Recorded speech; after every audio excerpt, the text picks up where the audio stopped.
Hello dear students, welcome back in online teaching, grade 7 book history.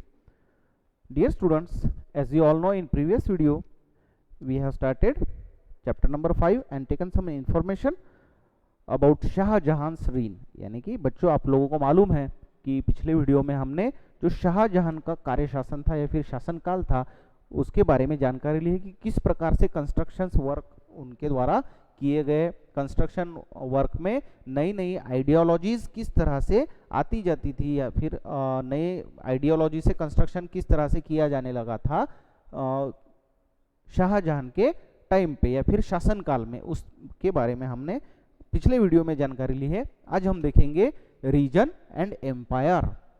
Reason and empire, region का मतलब होता है क्षेत्र, ठीक है, और एम्पायर का मतलब होता है साम्राज्य। अब क्षेत्र और साम्राज्य किसे कहा जाता है इसके बारे में हम इस वीडियो में जानकारी लेंगे। तो आइए पढ़ते हैं first line. As construction activity increased between the 8th and 18th centuries, there was also a considerable sharing of idea across regions. अब जैसा कि आप लोगों को मालूम है कि 8th और 18th सेंचुरी में जो कंस्ट्रक्शन की अलग अलग आइडियोलॉजी थी वो उभरने लगी थी।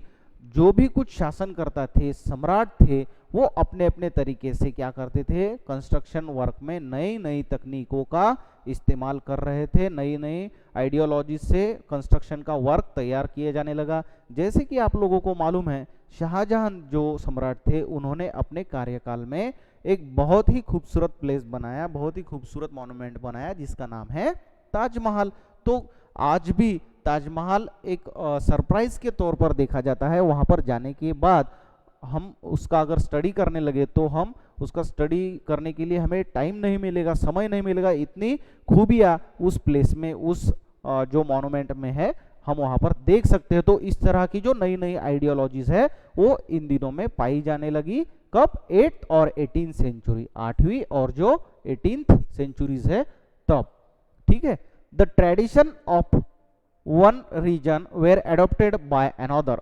अब किस तरह से कंस्ट्रक्शन में या फिर जो भी कुछ काम किए जाने लगो, किस तरह से किया जाने लगा देखिए, ट्रेडिशन यानी परंपराएं। तो किस तरह की परंपरा होने लगी देखिए, एक राजा दूसरे राज्य में जाकर अलग अलग तरह के कंस्ट्रक्शन देखते थे, अलग अलग तरह की चीजों को देखते थे, तो उनको क्या करते थे, वो एडॉप्ट करते थे, यानी कि अपने राज्य में भी उस तरह का कंस्ट्रक्शन वो करने लगे, उस तरह की चीजें वो लोग अपने राज्य में भी करने लगे। यानी कि एक राज्य में जो भी कुछ कंस्ट्रक्शन है, जो भी कुछ रचनाएं हैं, डिजाइन है, वो अलग अलग राज्यों में फिर उनका विस्तार होने लगा, वो फैलने लगी। In Vijayanagar for example the elephant stables of the rulers were. अब विजयनगर में जो रूलर थे, विजयनगर नाम का जो एक साम्राज्य था, तो उस साम्राज्य में एलिफेंट स्टेबल्स यानी कि बहुत बहुत जो बड़े बड़े हाथी होती है, एलिफेंट्स होते हैं, उनकी मूर्तियों का निर्माण किया जाता था।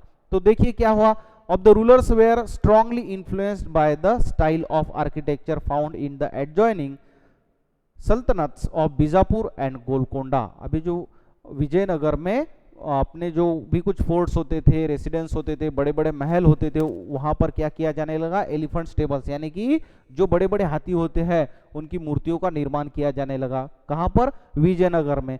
तो जो बाकी के भी शासनकर्ता थे, सम्राट थे, उनको वो आइडियोलॉजी बेहद पसंद आई। Were strongly influenced by the style, यानी कि उस स्टाइल का जो असर है उन पर बहुत ज्यादा तरीके से हुआ। वो जो आर्किटेक्चर है, वो जो वास्तुकला है, उसका असर उन पर हुआ। तो उन्होंने भी जो सल्तनत थी, कहाँ की? बीजापुर और गोलकोंडा, वहां पर इस तरह के एलिफेंट स्टेबल्स तैयार किए जाने लगे, जो कि विजयनगर में ऑलरेडी बनाए गए थे, ठीक है। अब देखिए यहां पर फिगर नंबर 16 दी गई है। ये फिगर है, क्या है? Interior of temple of Govind देवा इन वृंदावन। अब ये जो टेम्पल का एक इंटीरियर पार्ट है, अंदरूनी हिस्सा है, जो कि 1590 में तैयार किया गया, 1590। अब ये किसका टेम्पल है? गोविंद देवा, ठीक है, गोविंद देवा का टेम्पल है जो कि वृंदावन में स्थित है और इसका निर्माण 1590 यानी कि 1590 में किया गया। The temple was constructed out of red sandstone. अब इस मंदिर का निर्माण रेड सैंडस्टोन का इस्तेमाल करके किया गया था। Notice the 2 of 4 out of 4 interesting arches that made the high ceiling roof. This style of architecture is from northeast Iran, Khurasan and was used in Fatehpur Sikri. अब ये जो यहाँ पर आप देख रहे हो इस तरह के कुछ डिजाइन्स यहाँ पर बनाए गए हैं। इस तरह के डिजाइन्स इस मंदिर को यहाँ पर दिए गए हैं, ठीक है। तो इस तरह के कुछ डिजाइन्स आपको यहाँ पर आप देख रहे हो। तो ये जो डिजाइन्स है ये कहाँ से लिए गए हैं? नॉर्थ ईस्ट ईरान, जिसे खुरासन भी कहा जाता है। तो ये जो डिजाइन का आर्किटेक्ट है ये ईरान से लिया गया था, ठीक है, जो कि इसका निर्माण कहाँ पर किया गया? वृंदावन में। और ये स्टाइल कहाँ का है? ईरान का। यानी कि अलग अलग जगह की जो डिजाइन स्टाइल है, आर्किटेक्चर है, वो अलग अलग साम्राज्य में फैलने लगा था। In Vrindavan near Mathura, temples were constructed in architectural style that vary similar to the Mughal palaces in Fatehpur Sikri। अब इसी तरह के जो मंदिर के डिजाइन्स है ये कहाँ पर यूज होने लगे? जो अलग अलग मुगल पैलेसेस थे, मुगल शासन में जो मुगल सम्राट थे उन्होंने अपने लिए बहुत बड़े बड़े पैलेसेस तैयार कर रखे थे। कहाँ पर?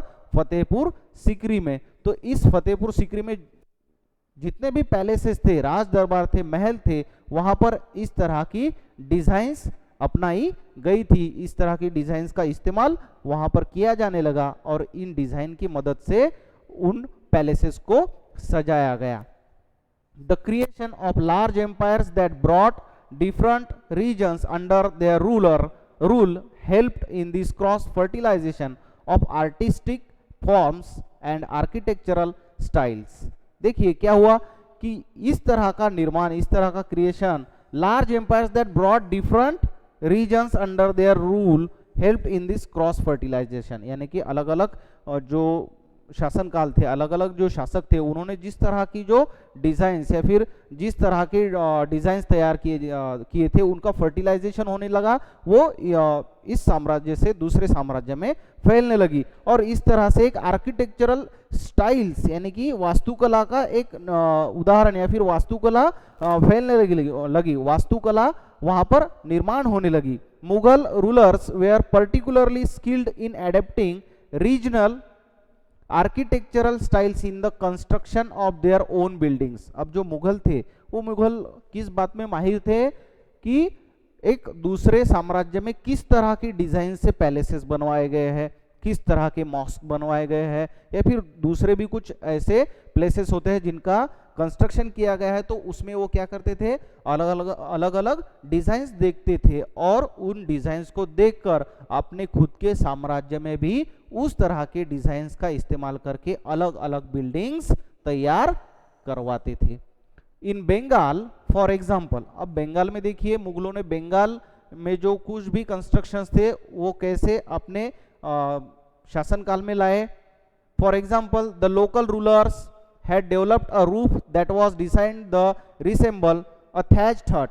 अब एक thatched hut यानी कि झोपड़ी के जैसा कुछ तो भी एक शेप वहां पर बंगाल की जो रूलर्स थे उन्होंने तैयार किया था। तो ये जो डिजाइन है ये किसने देखा? मुगलों ने देखा। The Mughals like this Bangla dome, और इसी thatched hut को बांग्ला डोम, बांग्ला गुंबद, गुंबद के हिसाब का एक थैच्ड हट वहां पे तैयार किया जाने लगा था, जो कि मुगलों ने देखा, उनको वो पसंद आया। See figures 11 and 12 in chapter 9। Figure आपको 11 और 12 नंबर जो है उसका स्टडी करना है, वहां पर आपको इसकी जानकारी मिलेगी जो कि चैप्टर नंबर 9 में है। So much that they used it in their architecture, और इसका भी इस्तेमाल फिर मुगलों ने अपने वास्तुकला में किया। The impact of other regions was also evident in Akbar's capital at Fatehpur Sikri. Many of the buildings show the influence of the architectural styles of Gujarat and Malwa। और बहुत सारी ऐसी भी बिल्डिंग्स थी जिनमें गुजरात और मालवा जो प्रांत थे, इन प्रांत में जो भी कुछ डिजाइन्स थी, जो भी कुछ आर्किटेक्चर था, वो मुगलों की बिल्डिंग में देखा गया। Even the authority of the Mughal rulers went in the 18th century The architectural style developed under their patronage were constantly used and adapted by other rulers whenever they tried to establish their own kingdoms. अब देखिए आगे क्या हुआ. अब देखिए मुगल शासनकाल में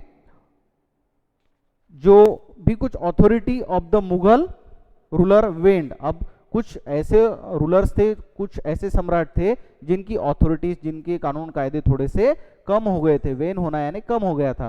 फिर भी क्या हुआ, इन 18th सेंचुरी में द आर्किटेक्चरल स्टाइल डेवलप्ड. 18वीं शताब्दी में जो भी कुछ वास्तुकला थी वो डेवलप हो गई, उनका प्रोग्रेस हुआ अंडर देयर पैट्रोनेज. और ये जो वास्तुकलाएं थी, आर्किटेक्चर था, उनको अलग से संरक्षण दिया जाने लगा. were constantly used in adapted by other rulers whenever they tried to establish their own kingdoms. अब जो भी कुछ अदर रूलर्स रहते थे जो कि नए होते थे, वो क्या करने लगे, इस तरह के आर्किटेक्चर का इस्तेमाल अपने राज्य में वो करने लगे. ठीक है, इस तरह का कंस्ट्रक्शन उन दिनों में तत्कालीन समय में किया जाने लगा. यहाँ पर एक फिगर है, देखिए figure number 17. Decorated pillars and struts holding the extension of the roof in Jodhbai palace in Fatehpur Sikri. अब एक जोधबाई नाम का एक पैलेस है, जोधबाई का पैलेस जो कि फतेहपुर सिकरी में है. ये उसका डिजाइन है. यहाँ पर आप देख सकते हो, ये अलग अलग ये जो डिजाइन है, ये जो गुजरात और मालवा प्रांत है, वहाँ पर जो भी कुछ डिजाइन के एग्जाम्पल्स थे, वहाँ पर जो पैलेसेस थे, ये जो डिजाइन है ये कहाँ से ली गई है, गुजरात और मालवा में जो भी कुछ पैलेसेस होते थे, वहाँ की वास्तुकला में जो भी कुछ डिजाइन्स है, वहाँ से इसको लिया गया है, जो कि अब कहाँ पे हम देख सकते हैं, Fatehpur Sikri. These follow architectural tradition of the Gujarat region. यहाँ पर दिया गया है जो आर्किटेक्चरल ट्रेडिशन यानी कि वास्तुकला की परंपरा कहाँ से ली गई है, गुजरात रीजन, गुजरात प्रांत से ये ली गई है. ओके, नेक्स्ट है देखिए elsewhere. Churches that touch the skies. अब यहाँ पर एक चर्च दिखाया गया है, देखिए इसके बारे में जानकारी लेते हैं. From the 12th century onwards, ये जो 12th सेंचुरी के बाद में attempts began in France to build churches that were taller and lighter than earlier buildings.